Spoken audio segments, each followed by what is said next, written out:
feu, abonnez-vous dès maintenant à la chaîne et activez la cloche alarme pour ne rater aucun épisode de vos novellas préférées. Dans le vaste univers des drames télévisés indiens, l'histoire de la série Afsar Bitiya occupe une place tout à fait singulière en raison de son ancrage dans les réalités sociales, les luttes de classe et les aspirations profondes à l'émancipation par l'éducation.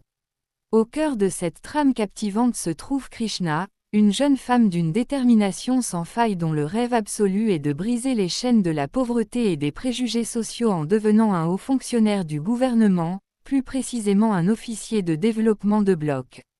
Cependant, la route vers une telle réussite est semée d'embûches, d'intrigues machiavéliques et de malentendus sentimentaux qui menacent continuellement de faire vaciller ses ambitions les plus chères.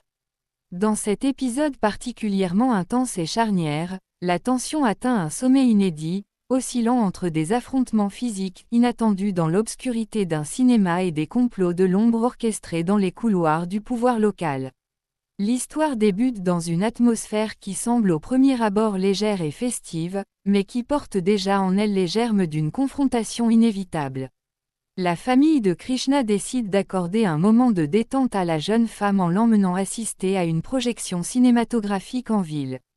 Pour la plupart des gens, une sortie au cinéma constitue une parenthèse enchantée, une occasion de s'évader du quotidien et de se plonger dans la magie des images. Mais pour Krishna, l'engagement envers ses études dépasse largement le cadre habituel des salles de classe. Même lorsqu'elle marche vers le cinéma en compagnie de ses proches, elle tient fermement ses manuels scolaires entre ses mains, révisant consciencieusement ses leçons à chaque instant libre. Cette attitude suscite l'admiration et l'amusement affectueux de son entourage. Son beau-frère ne manque d'ailleurs pas de faire remarquer, avec une pointe de bienveillance amusée, que Krishna est unique en son genre, car elle est capable de trouver des opportunités d'apprentissage et d'acquisition de connaissances jusque dans l'enceinte d'un établissement de divertissement. C'est devant l'entrée de ce cinéma que les trajectoires des différents protagonistes se croisent à nouveau, mettant en lumière les fractures sociales et les rancœurs accumulées. Pinky, accompagnée de sa mère et du charismatique Pintu Singh, arrive sur les lieux dans une posture d'arrogance très marquée. Dès qu'elles aperçoivent Krishna et sa famille humblement installée, la mère de Pinky ne peut s'empêcher de manifester un mépris peine voilé. La hiérarchie sociale s'exprime immédiatement à travers les catégories de billets achetés pour la séance. Alors que la famille de Krishna s'apprête à s'installer dans les sièges modestes des rangs inférieurs, Pinky et sa famille exhibent fièrement leurs billets pour le balcon supérieur, censé être réservé à l'élite aisée de la région. La mère de Pinky s'empresse de souligner cette différence de statut avec un sous-entendu dédaigneux, cherchant à rabaisser ses vis-à-vis. Pinky, quant à elle, fait preuve d'une impatience condescendante, reprochant à sa mère de perdre son précieux temps à bavarder avec des personnes de condition inférieure. Elle s'empare alors du bras de Pintu Singh et l'incite vivement à entrer sans attendre, désireuse de couper court à tout échange avec Krishna. Une fois à l'intérieur de la salle obscure, alors que les projecteurs s'allument et que le film commence à captiver l'attention du public, le calme ne tarde pas à être brisé par un incident déplorable. Des individus mal intentionnés, installés non loin de là, commencent à se comporter de manière provocatrice et irrespectueuse. Sans la moindre retenue, ces jeunes voyous se mettent à jeter des écorces de fruits et des déchets en direction des femmes présentes, ciblant plus particulièrement Pinky. L'ambiance paisible de la séance se transforme rapidement en un sentiment d'inconfort et d'insécurité. Pinky, agacée et effrayée par ce harcèlement répété, se tourne vers Pintu Singh pour solliciter son aide et exige qu'il intervienne pour mettre fin à cette situation intolérable. Pintu Singh, mu par un sens aigu de l'honneur et par son tempérament impulsif, ne peut rester impassible face à une telle insolence.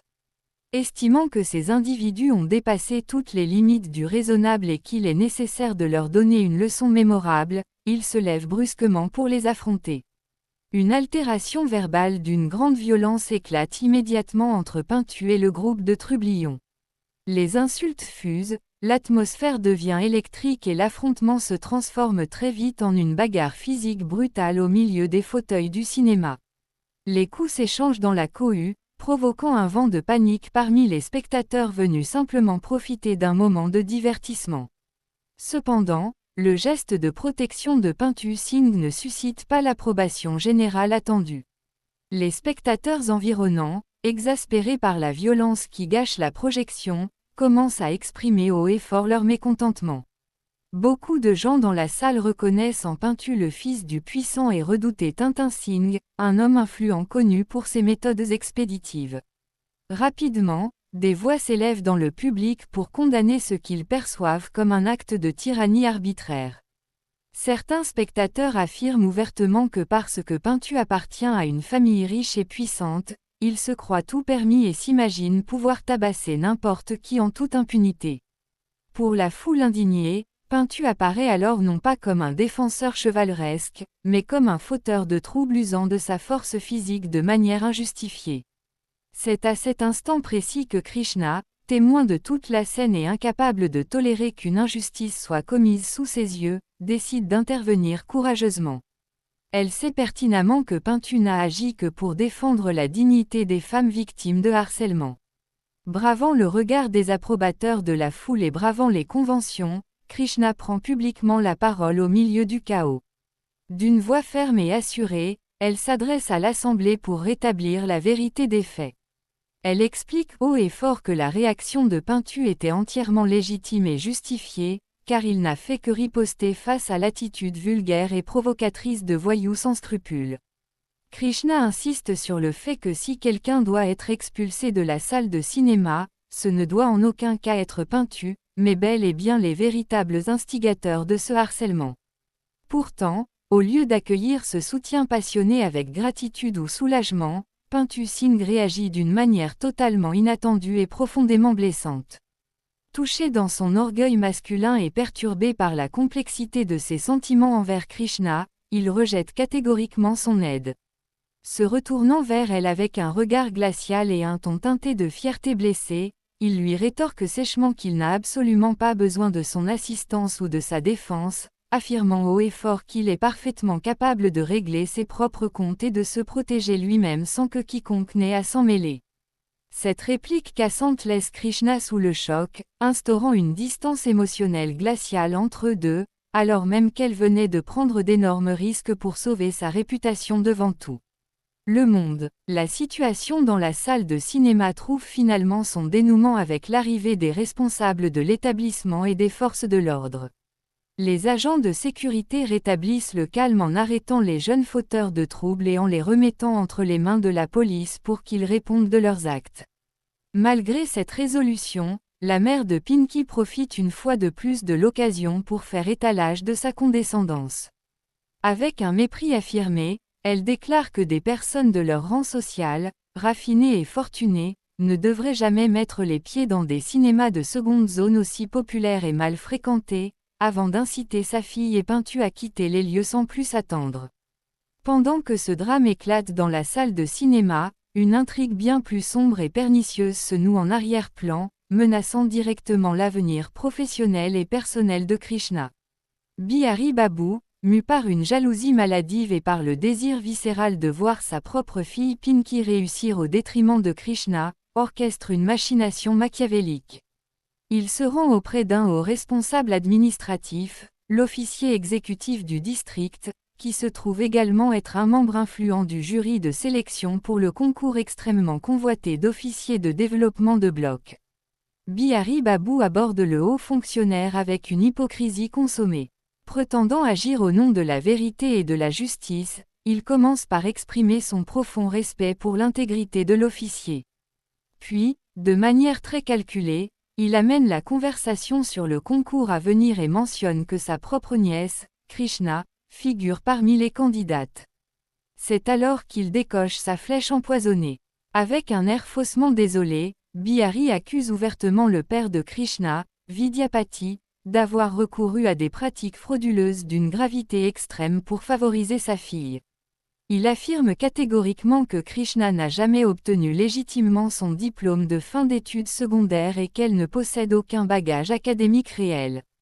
Pour étayer ses dires mensongers, Bihari prétend que son frère a fabriqué ou acheté un faux certificat d'études sous le nom de Krishna, document falsifié qui lui aurait permis de s'inscrire illégalement à l'université et de se présenter aujourd'hui à ce concours prestigieux.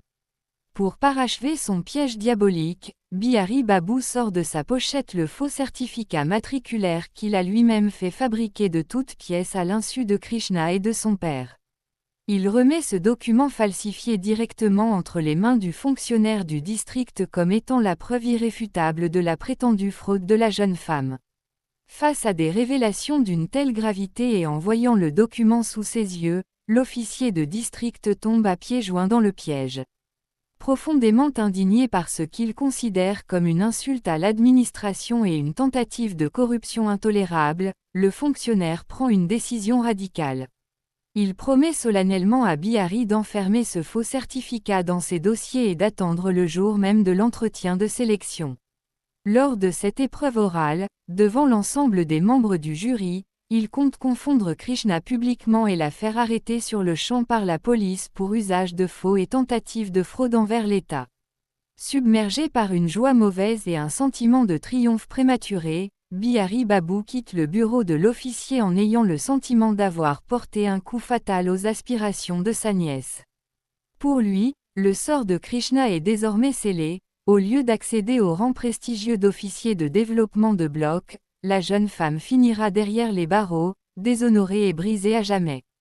Cependant, la perfidie de Bihari ne s'arrête pas là. S'il a réussi à planifier la ruine de Krishna, il sait pertinemment que cela ne suffit pas à garantir le succès de sa propre fille, Pinky, dont les compétences académiques restent particulièrement restreintes. Rejoint par ses complices, Bihari discute ouvertement des prochaines étapes de son plan crapuleux. Il fait remarquer avec lucidité que tous les membres de la commission d'examen ne possèdent pas l'intégrité inébranlable du haut fonctionnaire du district qu'il vient de manipuler. Selon lui, de nombreux autres examinateurs de la commission de sélection sont influençables et parfaitement accessibles à la corruption financière. Bihari décide donc qu'il est impératif de se rendre très rapidement dans la capitale provinciale, Patna, afin d'y approcher ces examinateurs corrompus. Son objectif est clair, distribuer des pots de vin massifs pour acheter les notes de Pinky et lui garantir artificiellement une place de choix au concours, s'assurant ainsi que sa fille décroche le poste tant convoité, peu importe ses compétences réelles. Pendant ce temps, à la sortie du cinéma, la tension et les manipulations se poursuivent sur le chemin du retour. La mère de Pinky ne tarit pas d'éloges sur le comportement de sa fille, la comparant avantageusement à Krishna qu'elle décrit comme une fille querelleuse et dépourvue de retenue. Elle tresse des lauriers à Pinky, affirmant qu'elle se comporte en tout point comme une jeune femme issue de la haute société. Soudainement, Pinky se plaint d'un violent maux de tête, affirmant que son crâne est sur le point d'exploser. Cette plainte soudaine captive immédiatement l'attention de Pintu Singh. Soucieux du bien-être de ses accompagnatrices, Pintu s'empresse de vérifier s'il reste de l'eau dans le véhicule. Constatant que la bouteille est vide, il se précipite sans hésiter vers le magasin le plus proche pour acheter de l'eau fraîche et la lui apporter au plus vite. Cette marque d'attention immédiate emplit de joie la mère de Pinky, qui y voit la preuve manifeste de l'attachement grandissant de Pintu envers sa fille. Elle s'empresse de faire remarquer à Pinky à quel point Pintu est prévenant, soulignant qu'il suffit qu'elle exprime le moindre désir pour qu'il s'empresse de le satisfaire en courant.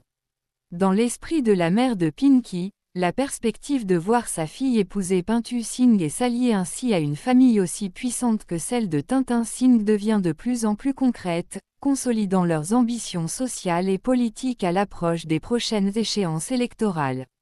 De son côté, Krishna reprend le chemin du domicile familial dans une atmosphère empreinte de tristesse et de désillusion. Après le départ de son frère Ravi, rappelé d'urgence par ses obligations professionnelles malgré sa demi-journée de congé, Krishna et sa sœur se retrouvent contraintes de faire le trajet en cyclopousse. L'esprit de Krishna est assombri par le souvenir de la réaction glaciale de Pintu Singh. Elle ne parvient pas à comprendre pourquoi l'homme qu'elle a cherché à défendre avec tant de sincérité et de courage a choisi de la repousser avec une telle dureté. Le sentiment d'incompréhension et de rejet pèse lourdement sur son cœur, s'ajoutant au stress immense que représente la préparation de son entretien imminent. Lorsque Pintu Singh ramène finalement Pinky et sa mère devant leur imposante résidence, l'accueil se veut chaleureux et insistant. La mère de Pinky l'invite avec insistance à franchir le seuil de leur maison pour partager un moment en leur compagnie, lui rappelant avec malice que ce foyer deviendra très bientôt sa propre belle famille. Toutefois, Pintu, visiblement préoccupé et l'esprit ailleurs, décline poliment l'invitation. Il prétexte l'heure tardive et le besoin de rentrer chez lui pour prendre congé. Pinky lui adresse un remerciement empreint de douceur et un au revoir chaleureux, tandis que Pintu s'éloigne, plongé dans ses pensées. Au fond de lui-même, Pintu reste profondément troublé par les événements survenus au cinéma. Il repense à l'intervention passionnée de Krishna, à la témérité dont elle a fait preuve pour prendre sa défense devant une foule hostile, et à la manière brutale dont il l'a conduite. La confrontation entre sa fierté personnelle, les attentes de sa famille et les sentiments complexes qu'il éprouve à l'égard de Krishna créent en lui un désordre émotionnel grandissant.